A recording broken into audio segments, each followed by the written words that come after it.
नमस्कार, मैं हूं सुनील बॉबी और आप इस समय देख रहे हैं अपना खास कार्यक्रम बिहार समाचार, जहां बातें करते हैं बिहार की, खबरें होती है बिहार की। बिहार के खबरों के साथ साथ देश दुनिया में क्या कुछ चल रहा है, तमाम खबरों से हम आपको कराते हैं अपडेट। बिहार में शिक्षा रोजगार का क्या है हाल और गांव की सरकार को लेकर क्या कर रही है नीतीश सरकार, तमाम खबरों से हम आपको कराते हैं अपडेट। तो आज की बड़ी खबर बता दें कि बिजली के बिल में आ रही है बड़ी गड़बड़ी, होगी अब जांच। हजारों के बिल दिखाए रोए बुजुर्ग, सीएम ने पूछा इतना ज्यादा कैसे। यानी बिजली विभाग के बिल पर अब उंगली उठने लगी है। उस समय बिहार के मुख्यमंत्री नीतीश कुमार जांच की बात किए, जब मुख्यमंत्री जनता दरबार में एक बुजुर्ग पहुंचकर अपनी बिजली बिल को दिखाया। आपको बता दें कि बिजली बिल की गड़बड़ी की जांच होगी और इसके दोषियों पर कार्रवाई की जाएगी। बीते दिन जनता के दरबार में मुख्यमंत्री कार्यक्रम में खपत से काफी अधिक बिजली बिल में मिलने की कई शिकायतें पहुंची। मुख्यमंत्री नीतीश कुमार ने ऊर्जा विभाग के पदाधिकारियों को तत्काल मामले की जांच कर आवश्यक कार्रवाई करने का खास निर्देश दिया। एक गरीब बुजुर्ग के घर का 42,000 और 53,000 का बिजली बिल देखकर सीएम ने पदाधिकारियों से कहा, कमाल है, इतना ज्यादा कैसे आ रहा है। पश्चिमी चंपारण जिले में से आए एक बुजुर्ग बिजली बिल की पीड़ा सुनाते हुए सीएम के समक्ष फपक कर रोने लगे। बिल्कुल, यह कई जगह ग्रामीण स्तरों से इस तरह की सूचना मिलती है और कहा जाता है कि जो बिल आ गया उस पर किसी प्रकार की कोई सुनवाई नहीं होगी। आखिरकार यह मनमाना कब तक चलेगा, कैसे चलेगा।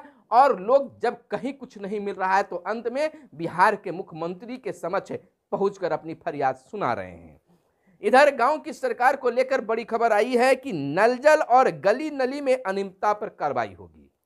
यानी कि नल जल और गली नली पक्कीकरण योजना में अनियमितता बरतने वालों पर कड़ी कार्रवाई होगी। शिकायत के बाद सीएम ने पंचायती राज और लोक स्वास्थ्य अभियंत्रण विभाग को जांच का निर्देश दिया है। मुजफ्फरपुर के फरियादी ने कहा कि मुखिया द्वारा हर घर नल जल योजना तथा हर घर पक्कीकरण, गली व नाली के निर्माण में अनियमितता बरती गई है। योजना का उचित लाभ किसी को नहीं मिल रहा है।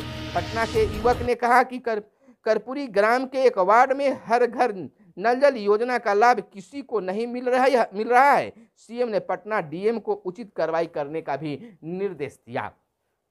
अब यहां पर मुख्यमंत्री पहले भी कह चुके हैं कि जिस वार्ड में काम हो रहा है वहां के वार्ड सदस्यों की खास जिम्मेवारी है, लेकिन वार्ड सदस्य दूसरी बात कहते हैं कि हमारे वार्ड में काम तो होता है लेकिन हमें कोई न तो सूचना दी जाती है न हमसे कोई सहमति ली जाती है। अब खास कार्रवाई ऐसे चीजों पर होने जा रहा है।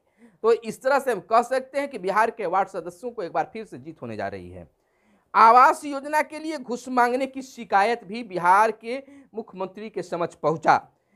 एक फरियादी ने कहा कि मुख्यमंत्री उद्यमी योजना का लाभ पाने के लिए 3 वर्षों से आवेदन दे रहे हैं, बावजूद इसका लाभ नहीं दिया जा रहा है। सहरसा जिले से आए एक युवक ने मुख्यमंत्री से गुहार लगाते हुए कहा कि हमें आवास योजना का लाभ नहीं मिल रहा है और ऊपर से मुझसे रिश्वत की मांग की जा रही है, की जाती रही भी है। अब इस पर खास जांच होने की निर्देश भी जारी हो गया है। इधर बिहार के नियोजित शिक्षकों के लिए एक बड़ी खबर निकल कर आ रही है कि बिहार के नियोजित शिक्षकों की जा सकती है नौकरी। 25 जनवरी 2023 को खास बैठक निगरानी टीम और शिक्षा विभाग के द्वारा होने जा रहा है, जिसमें कार्रवाई करने की बात होगी। जैसा कि आप जानते हैं कि पटना उच्च न्यायालय के आदेश पर बिहार के नियोजित शिक्षकों के सर्टिफिकेट यानी प्रमाण पत्रों की जांच की जा रही है। 3 लाख से ज्यादा 3,12,180 शिक्षकों की जांच चल रही है, जिसमें कई शिक्षकों की जांच हो गई। 89,000 और कुछ शिक्षक जो 89,800 कुछ शिक्षक की जांच फिलहाल बाकी है, जिनका फोल्डर फाइल जमा नहीं हुआ है। इसी पर और कुछ वैसे शिक्षक भी हैं जिनका शैक्षणिक प्रशैक्षणिक प्रमाण पत्र शिक्षा विभाग के खास पोर्टल पर अपलोड नहीं किए गए, तो वैसे शिक्षकों की नौकरी जाने की नौबत आ गई है। इधर आईपीएल विवेक और पत्नी आईपीएस विवेक और पत्नी पर भ्रष्टाचार के केस में चार्जशीट। आय से अधिक संपत्ति अर्जित करने का मामला, मुजफ्फरपुर एएसपी रहते हुए की गई थी छापेमारी। आपको बता दें, बिहार कैडर के आईपीएस अफसर विवेक कुमार और उनकी पत्नी निधि कर्णवाल समेत 6 रिश्तेदारों के खिलाफ भ्रष्टाचार निवारण अधिनियम और भारतीय दंड संहिता के धारा के तहत एसबीयू ने बीते दिन निगरानी कोर्ट के विशेष न्यायाधीश मनीष द्विवेदी को अदालत में चार्जशीट दायर की है। एसबीयू टीम ने 8 बड़े बंडल में कागजात के साथ चार्जशीट दायर की है। कार्रवाई तय है और मोदी ने रोड शो के साथ भाजपा के महामंथन का किया आगाज। तैयारी हुई है। आपको बता दें 2024 के लोकसभा चुनाव के लिए भाजपा ने तैयारी शुरू कर दी है। सोमवार को प्रधानमंत्री नरेंद्र मोदी ने दिल्ली में रोड शो के बाद भाजपा कार्यकारिणी की बैठक में रणनीति का मंथन किया।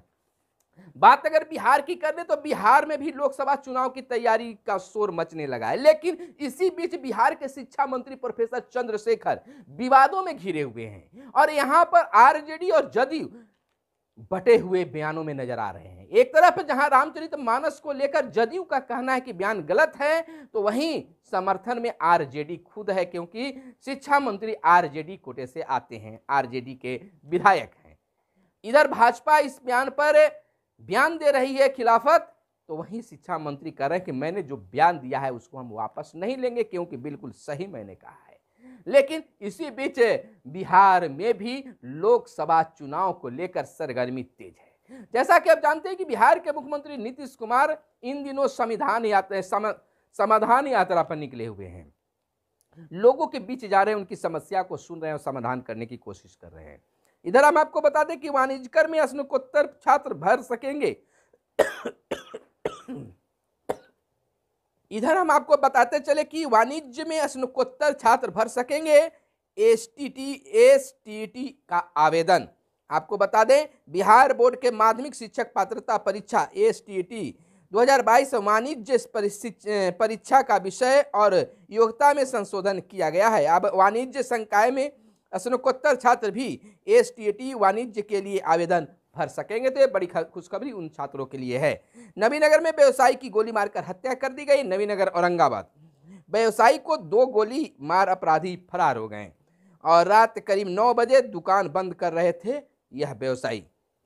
जन हम आपको बता दें कि थोक महंगाई घटकर 5% के नीचे पहुंची और शाहनवाज की याचिका सुप्रीम कोर्ट में खारिज कर दिया गया। इधर कुछ और खबरें आपको बता दें कि झूला पुल से नेपाल कर रहा है सुस्ता में सीधी पैठ की तैयारी। 1571 मीटर लंबे पुल से विवादित सुस्ता से सीधे जुड़ जाएगा अब नेपाल। इधर बता दें पटना से खबर आई है कि सैलानियों को लेकर पटना पहुंचा क्रूज गंगा विलास। सारण के चिरांद में फंसने की अफवाह। इधर दुष्कर्म मामला, शाहनवाज हुसैन की याचिका खारिज हो गई है। सोने की चेन और मोबाइल से हुई संजय की पहचान विमान हादसा में। और दरभंगा से एक खबर आई है कि बालू लदा ट्रक चढ़ते ही टूट गया पुल, आवागमन ठप। कुशेश्वर स्थान की यह खबर है। तो बिहार में पुल टूटने और प्रश्न पत्र वायरल होने की घटना अब आम हो गई है। जगह जगह बन रहे हैं पुल और पुल टूटते देर भी न लग रहा है। इस तरह की खबरें हमेशा देखने के लिए, सुनने के लिए मिलती आ रहा है। बेतिया के नौगाहा में बाघ की चहलकदमी तेज हो गई है, तो बिल्कुल बच के रहने की जरूरत है। और इधर कुछ खबरें चलते चलते बता दें कि RRR विदेशी भाषा में सर्वश्रेष्ठ फिल्म। नाटू ने 5 गाने को दी मात। गूगल होम ऐप पर नया क्रोमकास्ट जारी करेगा। इधर गूगल ऐप जो है क्रोमकास्ट जारी करेगा नया। और पिछले दशक की तुलना में 1.1 डिग्री तापमान बढ़ा। और बात तो व्हाट्सएप की कर ले तो व्हाट्सएप ब्लॉग का शॉर्टकट पिक्चर लाएगा। तो यानी कि हमेशा सब चीज सुधार हो रहा है। और स्वदेशी डॉपलर रडार से रहेगी मौसम की हर चाल पर नजर। तकलीफ हुई है, देश में मौसम की हर गतिविधि पर नजर रखा जाएगा। नई तकनीक यह है। आपको अग्निपथ योजना सशस्त्र बलों को और मजबूत बनाएगी। प्रधानमंत्री का बयान आया है। पीएम मोदी ने कहा युवा अग्निवीरों से सशस्त्र बलों में आधुनिक तकनीक और प्रौद्योगिकी का विकास विस्तार होगा। और इधर हर घर की एक गृहिणी को 2000 मिलेंगे। प्रियंका गांधी का एक बड़ा बयान आया है कर्नाटक से। बता दें कर्नाटक में कांग्रेस अगर सत्ता में आई तो हर घर की एक गृहिणी को 2000 रुपये प्रति माह दिया जाएगा। पार्टी की महासचिव प्रियंका गांधी वाड्रा ने यह आयोजित एक सम्मेलन के दौरान यह बड़ा ऐलान किया कि अब वहां अगर चुनाव कांग्रेस जीतती है तो हर घर की एक गृहिणी को प्रत्येक माह 2000 रुपया मिलेगा। आसार है उत्तर भारत में भीषण ठंड से 18 के बाद मिलेगी राहत। और केरल इस्लामिक संस्थान के कोर्स में गीता। चश्मीदी बोले जलते यात्रियों को चीखों से कलेजा कांप उठा, यानी कि नेपाल विमान हादसा की यह बात है। भारत में 1% अमीरों के पास देश की 40% संपत्ति। तो यह थी आज की खास प्रमुख खबरें जो आपके लिए काम की खबरें थी, जानने लायक खबर थी। तो फिर मिलते हैं अगले वीडियो में। कैमरे के पीछे है मिस्टर साहिल। धन्यवाद। जय हिंद।